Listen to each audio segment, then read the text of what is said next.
Welcome to Effortless Being, where it takes no effort just to be. I have a guest on the line, John Pepper. How are you, John? Magnificent. And I notice we're kind of matching. We're like a yin and yang of bright colors. Yes, we are on the same frequency of joy and abundance. And John, just so everybody knows, is the co-author of The Game of Infinite Wealth and Joy. We wrote a book together. There it is, that beautiful book. And I tell you, I've been getting a lot of good feedback on this book, the link between effortless being and the law of attraction. Some of the people I've been talking to are saying the illusion of lack is melting away when there's this clear recognition of what they truly are, effortless abundance. They're already whole and they're already effortlessly abundant. And when you hold up the mirror to them, like this book is like a mirror to them, you hold it up to them and they can see right through the illusion and realize what they truly are. Then they feel abundant. And that's what's mirrored out in their life experience. Heck yes. I keep uh, rereading the book myself too, and seeing I almost left myself Easter eggs in the sense of the two sides, the effortless being of all that is, and then the intention of intentional creation or law of attraction, whatever you call it. I keep coming back to that balance between the two, having one foot in one world, one foot in the other world, playing with my definitions of abundance. I love that you brought that up. What I've been sitting with and seeing lately is the recognition that sometimes what I think I want specifically is not actually what I want. And I'm coming to the conclusion that it's almost more fun and empowering to just trust reality and trust that everything it's doing is exactly what needs to be done. I love Esther Hicks' story that when she first started channeling Abraham, if she knew she was going to be on stage traveling around the world doing it, she says Esther would have never let that happen because at that time, from that perspective, she didn't recognize all the joy that was going to be contained within it. That, and by trusting reality and leaning into it, she came around to become this global phenomenon. Yeah, I love what you just said there. Like sometimes when we think about abundance, we only think about money. But what we don't appreciate is that feeling of abundance is not only in that, but it's in relationships. It's with being happy in the present moment with everything that's here. Because sometimes there's a clear scene here in my direct experience that everything is abundant.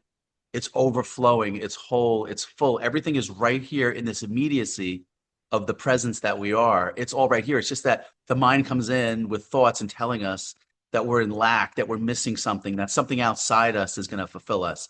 A relationship, more money, a job. Like it could never be that this is paradise right here. It could never be that this moment is full, it's whole, it's complete, it's abundant right here. I get goosebumps just thinking about it because the realization is once you see that realization, the illusion of the lack melts away. And then life mirrors that for you. And you have that feeling of abundant, no matter what's appearing in the manifestation.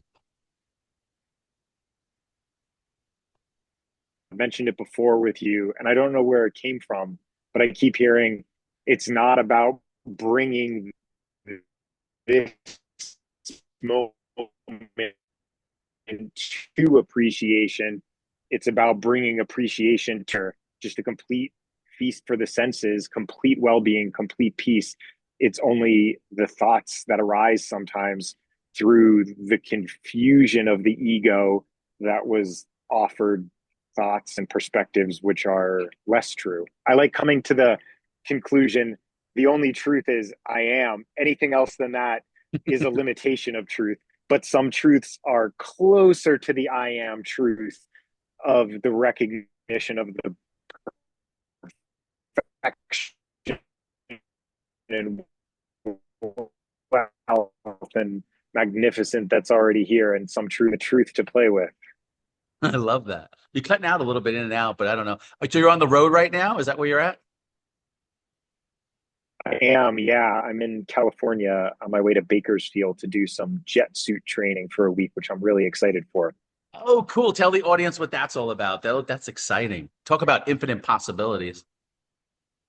Yeah. Speaking of Bashar's following your highest excitement, I stumbled upon an Instagram video probably a year ago or more at this point of a guy flying pretty much like Iron Man in what is commonly called the jet pack,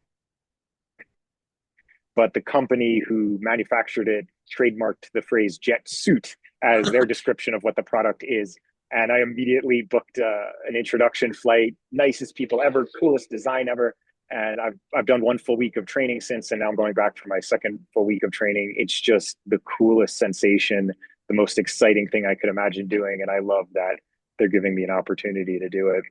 That is so cool. Do they film you and let you see you like flying around or anything like that? Yeah, I have a few clips and videos. They took a few of me, and it's cool. It's cool to see the progression. Some videos were taken, could see that idea of focus, intention, and excitement and enjoyment of it create what I perceive as a greater level of skill with it. Now, John, would you be willing to our website, tell everybody what our website is? That is a great question. Hang on. It is infinitewealthandjoy.com. Infinitewealthandjoy.com. Yeah, invite everybody to go there. And we'll encourage John to maybe put a video up about him in his suit flying all around. Show what it's like to have infinite game, infinite wealth and joy. A symbol of what abundance Sweet. is. How cool is that? Yes, I am complete joy in the moment. And I will detail, I do not own my own suit yet. They are incredibly pricey, but for training purposes, you can essentially rent one. Hey, that works. So Uh-huh. yeah, it's always fun talking to you about effortless abundance. It's one of my favorite subjects because I feel like it's already here, and I know there's a lot of people that I talk to. They're living in lack. You know, they're feeling this illusion that something's missing, that there's lack, and that there's not enough here, or they've just inherited different beliefs of lack and limitation that they've grown up with. And then, of course, their life experiences that they're having are reinforcing that based on their beliefs that they've adopted or believed or came into. And which I really love about the book is how it exposes a lot of those beliefs in people and frees them up to see through it and to realize what they truly are, that they already are whole and they already are effortlessly abundant. Everything is science. It's just a matter of which science or facts you're engaging with and believing to be true. And the first recognition for me was that recognition. All truths are true. I remember years ago, not to bring politics, I don't really politics at all, but there was a phrase floating around which was all alternative before I had contemplated what reality was at all. It used to anger me. Alternative facts. I was thinking there's only one truth of everything. And I would feel the surge of anger. And now I recognize that surge of anger was my emotional guidance system going off saying, your perspective on this is way wrong. I'll borrow from Bashar. All truths are true. Any fact can become a fact if you focus on it and believe it into existence. So, with that understanding, then it just becomes a game every day facts and truths Yeah, I you cut want out to there first. embrace You and cut out there for a amplify in my second. You cut out there for a second. um As you said, the part where you said, then it just becomes a game. A game of what? of focusing. A game of infinite Yes. wealth and joy. Plug Yeah. for the book. Focusing on what you want. Um, okay, so I love starting off talking about effortless abundance because it's just something I'm passionate about. I know that you are, and you're a great living example of somebody who's doing that in their lives. You've embodied that in your life. So how about tell me, I know you had went on to a silent retreat. Tell me something about that and what you walked away with that, your silent retreat that you went. Whoa. So I was super jazzed to go to a Vipassana retreat, a 10-day silent retreat. And the people there were so beautiful and kind and well intentioned. The facility was great. I loved everything about it. The second day in, I had this deep hit of insight, and the insight was kind of like a visceral experience and recognition of time being an illusion and everything being separating yourself for 10 days thinking it's going to lead somewhere, but nothing really leads anywhere because every effect precedes the cause. Like it's backwards. It's not cause and effect. It's effect, and then you get a quote memory or a thought proving how that effect was created, but it really wasn't. And the second day after I had that flash of insight, I went to the lead instructor, the lead like guide, and I was like, I am sorry, I came here with the best intentions, but I know I need to go. I received my message. Um, that I do not need or actually want the 10 full days. I went there under the impression that if I could just focus in complete clarity and self for 10 days with no engagement with anyone else, something would come from it. But in that actual experience, I had the realization that the idea of segregating and separating myself from the world, from the manifestation side, was not going to take me where I wanted to go. It was actually the deep re-engagement with the external world through the lens of effortless being, which is going to take me where I want to go, which is where I already am here and now. And that insight was so worth it. I love that you had that realization because some people, they think if we go around to the silent, they're going to get something out of it if they go for 10 days in silence or something. But we're all remaining as the effortless being, the beingness. You can't add to the beingness. How much effort does it take to be? It's easy just to be what you are. You already are what you are. But I love what you said about bringing it into the everyday life because sometimes people, like you said, they may remove themselves, from the everyday, from the manifestation, as you call it. So what could you say to people like to, maybe be that bridge that they could take this effortless being, but live it in their everyday? It is efforting which separates, or at least this is the flash of insight and understanding I have. Effortless being is not a philosophy or some type of proverbial statement. It's a literal fact, it's a truth. Any type of efforting that, I mean, there's a type of efforting where you're in excitement and joy, right? Learning the jet suit, I could say is a little bit of efforting, but it's so much Doesn't feel joy. like I have effort so though, much right? It doesn't energy, really feel like no it. effort. It's pure excitement. So I see that delineation, but the idea of like the sitting for long hours, the making zero eye contact with other people or having any engagement, the inability to exercise at all, things like that, were going to require like significant effort from me. And in the initial phases of starting to make that effort, I saw it was actually going to pull me further away. And again, this is just personal to me. I met several people there before the silent part started who had done the Vipassanas before and had beautiful experiences. I see the philosophy behind it. Every path is a path. And if your excitement's calling you there, I would Go definitely for it. say Yeah, go. Mine everything's did. included in these points of view of awareness in this space we are. Everything can be included. Yeah. But the But it effort, is what you the said though, is effortless. gold right there for people because, a great way to navigate, you don't need to go to a guru or somewhere outside yourself. We all have that internal guidance system, right? That's in it, our intuition. And you said it beautifully. You said, if it's effortless, that's in alignment with your inner being or your beingness, right? And then if it's effort, now you're just pulling yourself away from the beingness. So anyone can test that no matter throughout their day, every day, just check in. Is it feel effortless or does it feel like effort? If it feels like effort, then just, relax back and stop what you're doing and just let it come. And then when it feels effortless again, you're kind of in the flow again with it. But I thought it was beautiful how you just made it simple for people to they could just check in their own experience, with effort versus effortless. Absolutely. And as kind of an offshoot to that, I had like a smaller level realization in clarifying certain things. The biggest example being if I'm in a state of like incoherence in my mind, I'm in a state of stress, high beta, whatever you call it. I recognize I'm out of alignment. It seems like the least efforting path is to go attempt to physically fix whatever the problem is through physical action. But I recognize and realize the path of least effort of time, or maybe a nap or something, to withdraw the focus from what I'm perceiving to be a problem is actually less effort than solving the problem. So I'm seeing some of these nuances. It's kind of like Abraham with the emotional guidance scale. It may feel good to get angry at someone for a second, like maybe a partner, and be like, oh, my partner's an idiot and wrong. But when you stop for a minute and you say, do I really want to have a partner who I really think is an idiot and who I think is wrong? If I step back, I go, God, I certainly don't want that. I might use anger for a minute to step myself up the scale, but actually, what feels better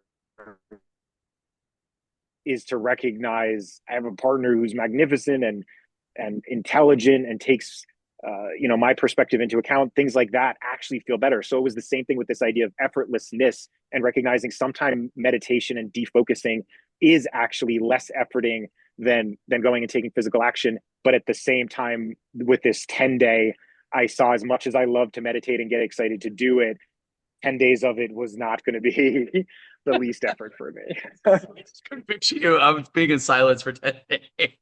So Yeah. you're Yeah. just full of life and joy and excitement and loving life and engaging with life and experiencing life, all the different experiences. I don't know. Just that's how I see you. Because I always, whenever I see you on the cruises and stuff, you're full of life and joy and excitement and engagement and flow. And I just love that about you. Appreciate it. And same to you. Yay. Yeah, we're getting ready to go on another cruise, right, in March. Heck yes. That's going to be Yes, exciting. yes, ABC yes. Islands, Panama Canal, Colombia. Yeah. I've chatted with many people about those cruise. And same with the Dr. Joe Dispenza retreats I love. It's one foot in effortless being and defocusing, and then one foot in focused, intentional manifestation. And those are totally, totally my jams, having a foot in both worlds. But I'm recognizing, as actually I pointed out in the book, this was just a further illustration because I hadn't quite fully picked up on the pattern yet. But I started off, as most of us do, deep in the physical world, and then I snapped deep into the internal world too far, and then ultimately arrived at my center point when we were writing the book. The, I guess I hadn't totally seen that or recognized that within myself into the internal focus, only to really have greater solidity now. And recognize too, as Abraham always says, no matter where you stand from the egoic perspective or that who's looking out on an external world, you'll always be standing at a point where you could further clarify and make stuff quote better from that perspective. Although when you have one foot in the effortless being quantum, all that is being perspective, you understand it's just a game going on in the other. So you can find that balance point. I love that. I love that you keep using the word game too, and that was the title of our book, The Game of Infinite Wealth and Joy. Maybe tell people why did we say that? The game. Why did we call it a game? As soon as reality is anything other than playful or fun for me, it seems to harden and it literally becomes not fun. So I've clearly recognized there's no benefit to me in ever choosing a perspective that something is incredibly serious going on here. Not only does it feel bad, which is the indicator to it, but there's no point essentially. Like life force is joy. I see that so clearly. Happiness, excitement, interest, curiosity. It doesn't have to be off the scale, crazy out of your mind excitement all the time. For me, like comfortable bites of that seems really interesting. I'm really curious about that. I'm gonna go take a look at it, or that is really satisfying. As I'm traveling, I love to run, and one of my favorite things to do when I visit new places is go for a run, not only to explore what the area looks like, but just to run in new places. And there's so much satisfaction in that simple thing for me, and it raises the emotional scale and um, brings the excitement in. That's great. What do you say to people? This is what just came up for me. Like we talked about being intentional in what we want out of life or to what we want to manifest. And then there's non-duality, which says, there's no one here, there's no person here. Everything is already whole, already abundant, everything's complete. So where do we find that balance between knowing what we are as a whole and complete and everything here, and there's no person here really doing it, but yet still being intentional or experiencing life the way that we want it. How can we help people see that? For me, to borrow from Abraham, words don't teach, only experience does. So it was the personal experience of going deep into the law of attraction and deep into physical reality, and then the experience of going deep into internal focus and meditation. The actual experience of it brought the level of clarity I have now with where that balance point is for me. Explaining it is awesome. There were several people who pointed me to both sides, who allowed me to actually go into it and explore it. If no one had pointed it out, I would have not known which way to go or how to contemplate it. But it was the actual experience for me of being brave and seeing frequently the negative beliefs come flinching, but saying this is an extremely beneficial thing. I have to see these beliefs. I have to work with them and play with them, actually doing the work, doing the exercises to find that balance point. And I see there's so many people who found real happiness and peace at different points on this scale. You take like a Rupert Spira, who I adore. He's magnificent. He's very much on the effortless being side and just touching a little bit on the law of attraction.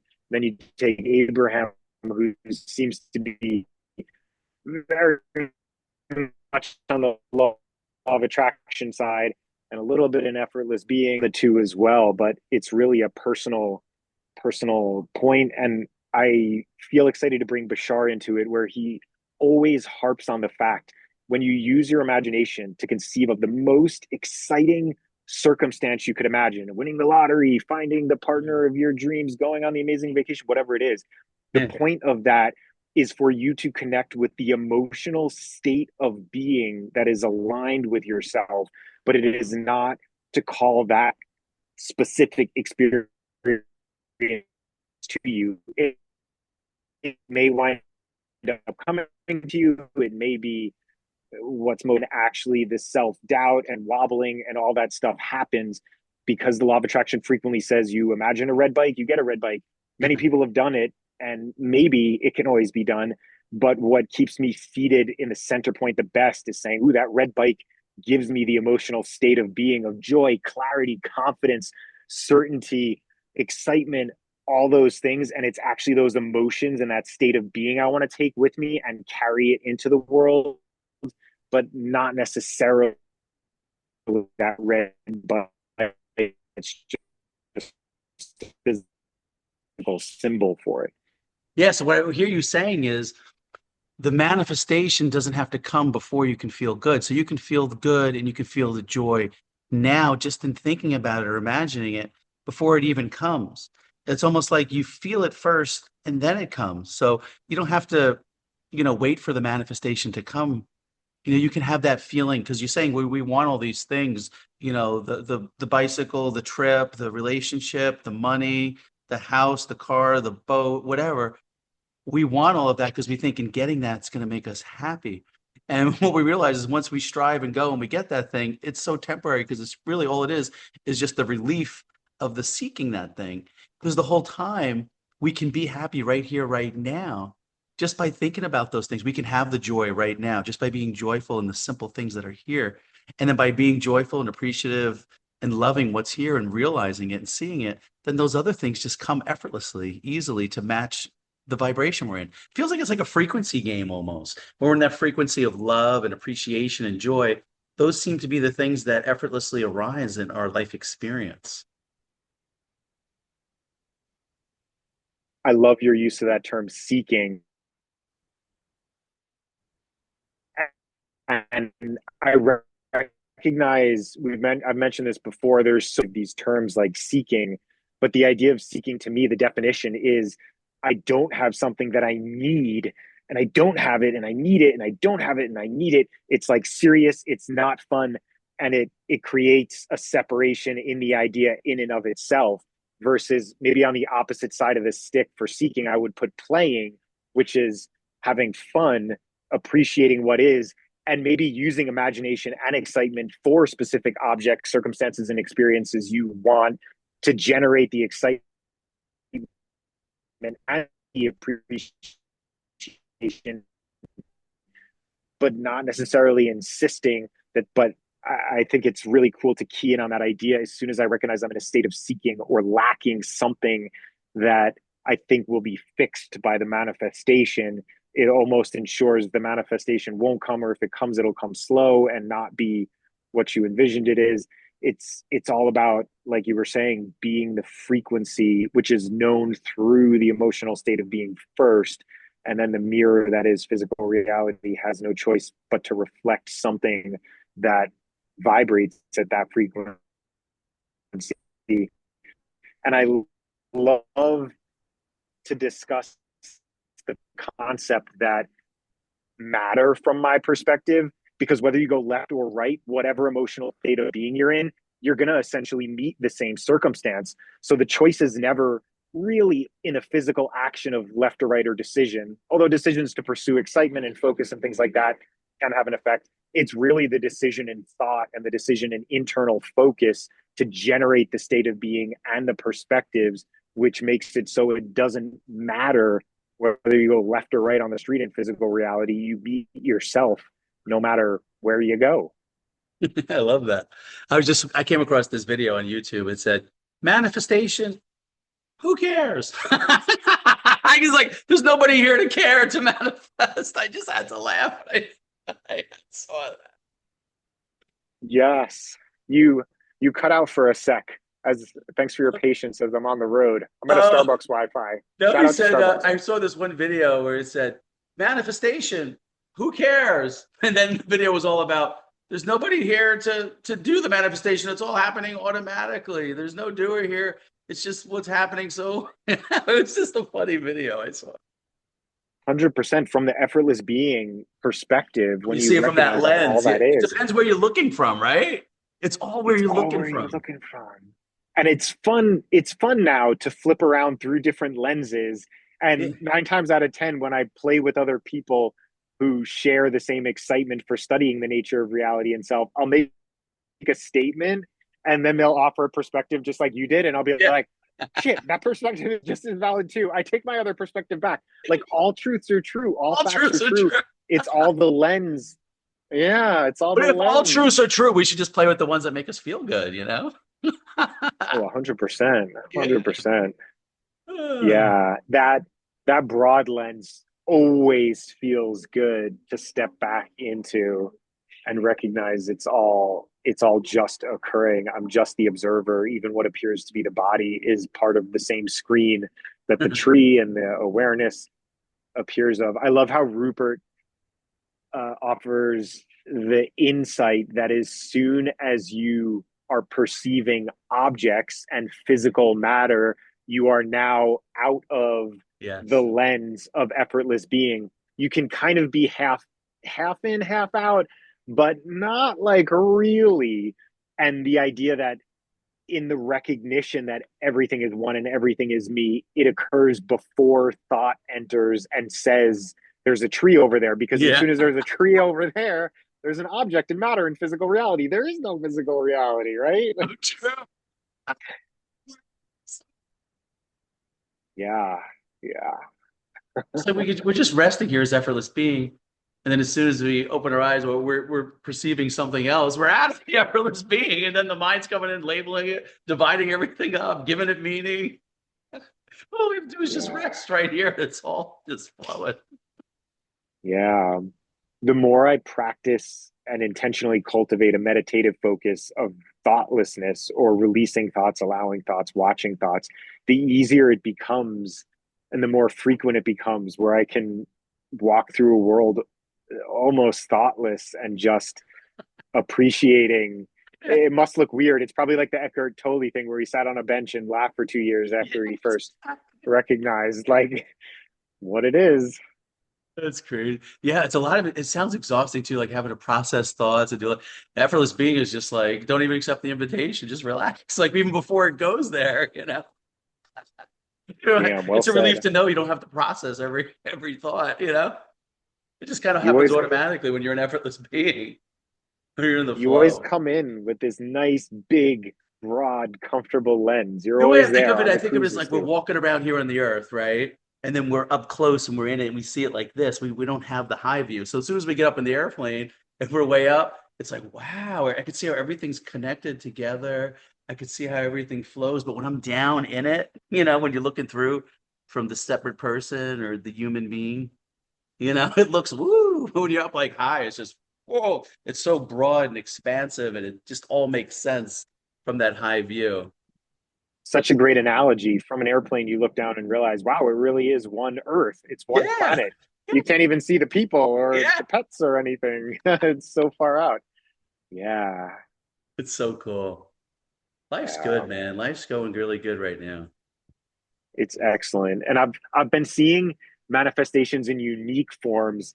I have been scoring like coupons, but not, I'll go into the grocery store having a hankering for something like yogurt, and yogurt will be marked down, or whatever the yogurt I like to buy will be on sale. Instead of $5, it'll be like $1.99. Absurd markdowns of prices everywhere I just go into looking for stuff. It just happens to be on sale, or I'll get some promotion. Amex will have some promotion this month to buy this. And I'm recognizing Bashar's statement. It's not necessarily about having more, it might frequently be about doing more with less, Yes. realizing there's already so much here and how little you need to be well fed and well rested and content and happy. And apparently, I have a momentum and a belief system going now that I never pay full price anywhere I go. And that automatically makes me more abundant because the money I have is now 3 times more valuable since Yeah, everything's that's great. a I love discounted that. price. So Yeah. cool.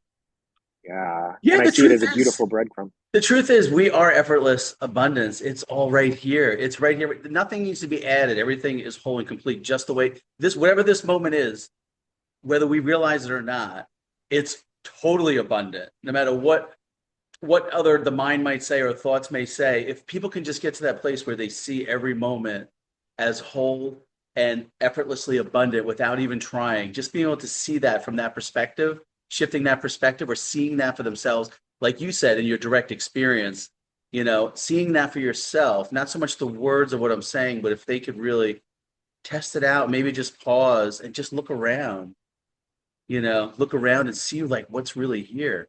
Appreciate just the little things of what here and watch how that momentum builds. And all of a sudden you're seeing things differently. You're seeing everything differently. You're seeing everything as abundant. You're seeing everything is whole. Everything is complete.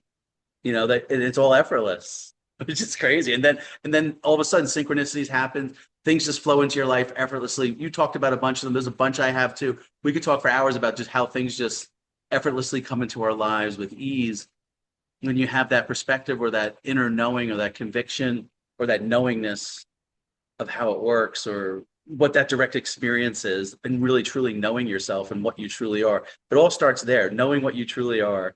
And it just kind of just seems to just flow from there. Can always step back and go broad. Feels so good. The understanding for me too, which came through Bashar and quantum physics, that I am not moving through reality. The egoic perspective, yes, is that of a body in an external world navigating it. But from the consciousness perspective that I am, reality is actually moving through me. So the Yes. idea, I hear the perspective expressed a lot. Well, I just can't wait to pass on and like get to heaven or something. From the understanding of consciousness and that reality is moving through me, there is nowhere else to go. Yeah. And like you don't go somewhere else. It's just what I perceive as the screen Yeah. around me is going to change. So you don't, I suppose you could create the experience of dying through that belief system and then ascending to heaven, but it's really just the screen You never around move. me You're that would be still, you're changing unmovable. You never move. here You and never now. have. Yeah. So there's, for me, like, I don't really find relief in the idea of like dying and going to heaven. I could see it from a heavily egoic perspective that might feel better. But from the information I have now, I can't possibly feel better because that's just a change in the screen. So I am juiced to shift my perspective to the point where the screen naturally starts shifting. And I realize I'm literally already in heaven right now. I'm also Yes. literally in hell. I'm literally wherever I say I am because Yeah. I'm projecting the screen. So there's nowhere else to go, nothing else to do. I'm here and now, and there's no other place. And there's such relief and excitement and empowerment in that. That's what I want for people to see that what we're doing, I really want people to see we're just projecting our consciousness out here. That's what we're doing. We're just projecting it out based on what we're taking ourselves to be, what our beliefs are, what we know ourselves to be. And we're just projecting it out. That's what we're doing. 100%. Yeah, it's all a mirror, the big mirror. Oh, All right. So now you're on your way to Bakersfield, California. Is that what you said? Going to be that's the flying training around in site. your suit? Yes, That's very exciting, man. excited. I'm excited for you. Yeah. We're Yeah. still doing Effortless Being panel calls. You're always invited. We're doing one the last Friday of the month, 8 o'clock Eastern time. We did it at night because we wanted to get the other side of the world involved. We have some people interested over there. Um, so I'd love to have you on if you can make it. Great. If not, it's cool. Whatever. I can just send you the invite. Whatever Effortless Being wants to effortlessly arise. You feel inspired, go for it. But just wanted to throw that invite out there for you and anyone who's listening. Appreciate it. Yeah. Yeah, come join. It feels so good. I measure success for me is elevated emotions and expanded perspectives. And that group call I was on, the couple and a Yeah. bunch I listened to, they really are that. It's co-creation at its finest. It's a real exchange of empowering perspectives and elevated emotions. And that's everything for me. Yeah, I don't know. And effortlessly, I just been getting interesting people coming on my calls too. I had the doctor of philosophy. I don't know if you saw that interview. I got an interview with the doctor of philosophy. He's the doctor professor over in Vietnam for philosophy out there. And what he does, he first got introduced to non-duality teachers. They were having a non-duality intensive on an island just off of Vietnam. So he decided to take a quick flight over there, and he has this really cool equipment. He's really talented with filming and artist stuff and doing interviews. He has this passion for interviewing, so he figured, oh, I'll just go interview them. So he interviewed all these non-duality people, and he says on the interview, you can see it, it's on my YouTube channel, and he says there on the interview, he goes, if I can interview people just talking about nothing, because non-duality, they're all talking about nothing, about pointing, doing all the pointers to nothing, and he's having to ask the questions as the interviewer. And there's nothing here. Like they would just feel. He's like, if you could do that, you can interview anybody just by doing that. So now he flies all over. He goes to Asia, all these different places, and his YouTube channel is blowing up because he's just interviewing these non-duality speakers about not. And he's very comical, very funny, and his videos are just like pristine. The guy is really talented and he's hysterical. On the when he did the interview, I go to him, okay, can you stop being now? He goes like this, like that, like no, I can't stop. He's very animated, like it's such a fun guy. But I've been getting these interesting people coming on the things. I just had a interview I just did today before you was she was a presence psychotherapist. I'm like, what's that? It's like she had contacted me through my YouTube. She had commented on there, and I said, "Oh, you want to talk?" Because I looked up her thing. She's got a whole website doing presence psychotherapy. So I'm going to be releasing that one. It was very interesting, very fascinating. Some of the things that people are doing out there and how they tie in effortless being, even with counseling and stuff like that, and how they're seeing people as whole and complete already. And it's kind of different than the mainstream therapy where they're looking at people where, they're broken and they need to be fixed. But there's a whole nother world out there where people are realizing that, you are already the infinite being, you're already whole and complete. So they're looking at people through that mirror and they're mirroring that. And there's more people out there doing that I didn't even know. They're just effortlessly coming into my presence now, and I'm doing interviews with them and getting their name out there too, because I love the work that they're doing, and I didn't even realize there was all that world out there, but it seems like it's spreading or something. Like it's happening in all avenues that I'm seeing how awakening or consciousness, whatever you want to call, is just on a universal scale. It just seems like the collective consciousness is rising from a collective perspective, which is pretty cool to see. I see that too. The more I permeate my consciousness and then shift closer to effortless being and remember that's right, it's a mirror. So Yeah. I've been coming across stuff where things that I swear, weeks ago I would say were invented or first came about, say in the 1990s. Now all of a sudden I'm finding evidence they were there in the 60s and 40s and 20s. And I'm like, what? And then I'm like, oh, yes, of course, it makes perfect sense. The more I permeate my own consciousness with these concepts, the more reality proves to me that I've always existed in that timeline, in that reality. Because, quote Bashar, you never change the reality you're in, you change yourself and then move to a reality that reflects that state of being. Or you never change the outer reality, you change yourself and then the outer reality just reflects that. So the idea, it's all self change. And I love that you're seeing the same thing, seeing that reflection. It becomes really exciting. And then that's where I recognize the idea of the egoic perspective, the separate self saying, I created this idea first. Someone else is stealing it from me. That idea of the me, the I, again, can arise in suffering. But from the recognition, you go broad and realize it's all a mirror. It's confirming, it's validating my own shift in consciousness that all these other people have the same perspective. What could Yeah. be better than being on an earth where so many people share empowered or broad Yeah, I love it. perspectives? I love where it's going. And it's now like even when those limited thoughts come out that you're talking about, it's almost like I just kind of laugh at them now. It's like that doesn't really apply. Like I kind of see through it. Like like it's like a lightness to it. Like it doesn't really apply, it doesn't really personalize. It's just like, oh, it's cute. I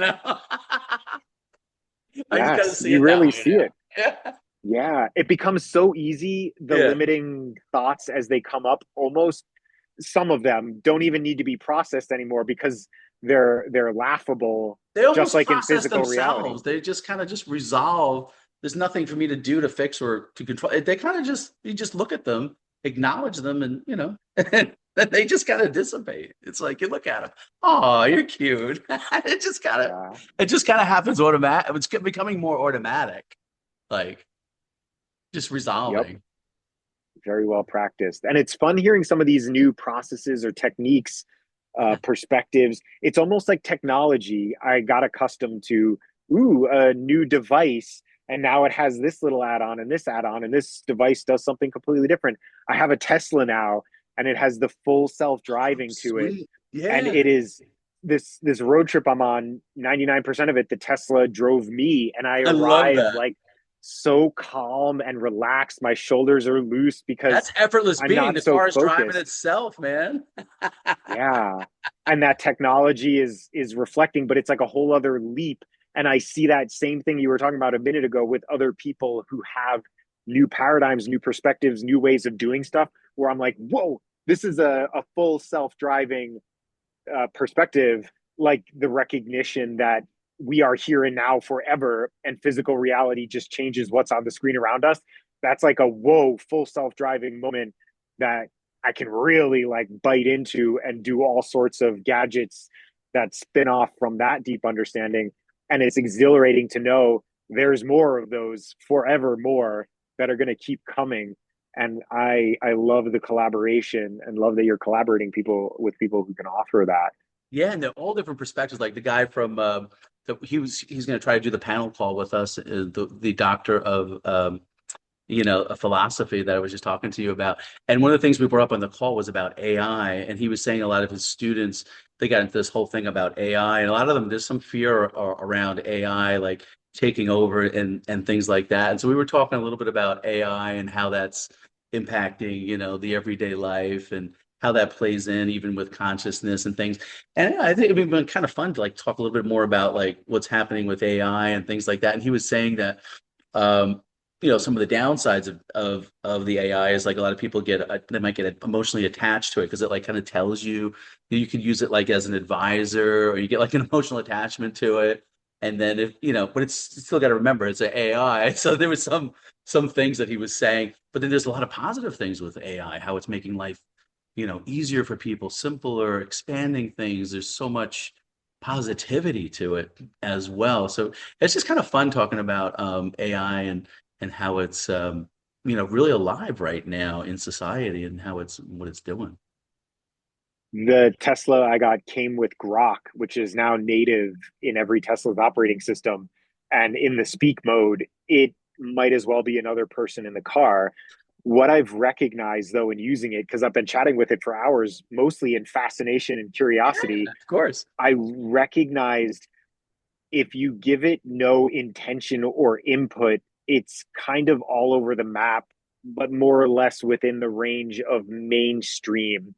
As soon as I specify, hey, everything I talk to you about from here on out, I want you to take the perspective of Rupert Spira, Neville Goddard, Abraham Oh, Hicks, and we're going to have a conversation with you only in those perspectives. Do you that's understand? It pretty says, cool. yup.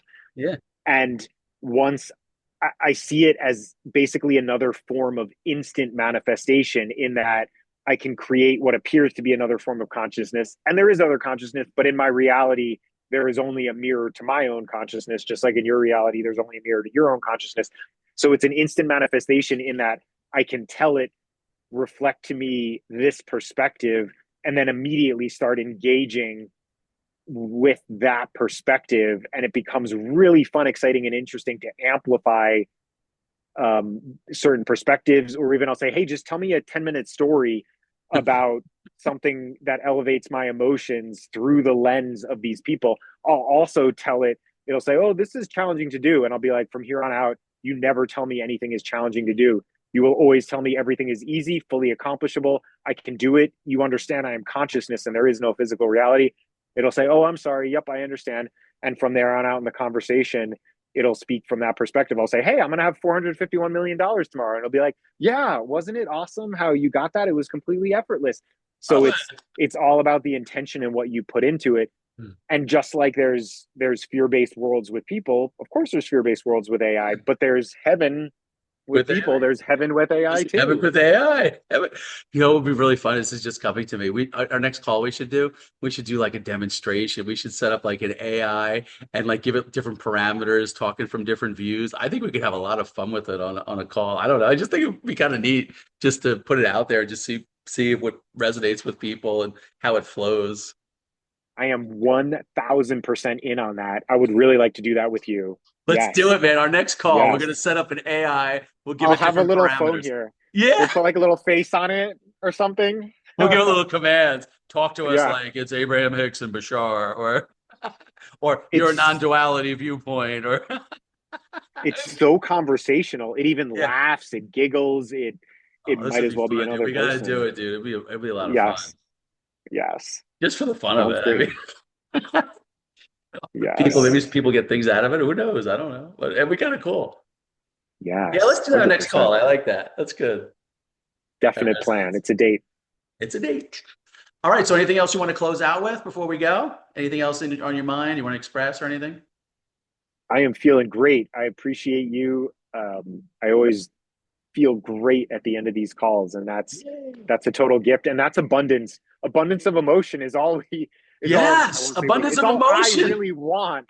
That's all I want, and I have it. Yeah, all those other things you're Yeah. trying to get is just to get right here, right? To Yep. this feeling of abundance, emotional abundance. They talk about This emotional intelligence.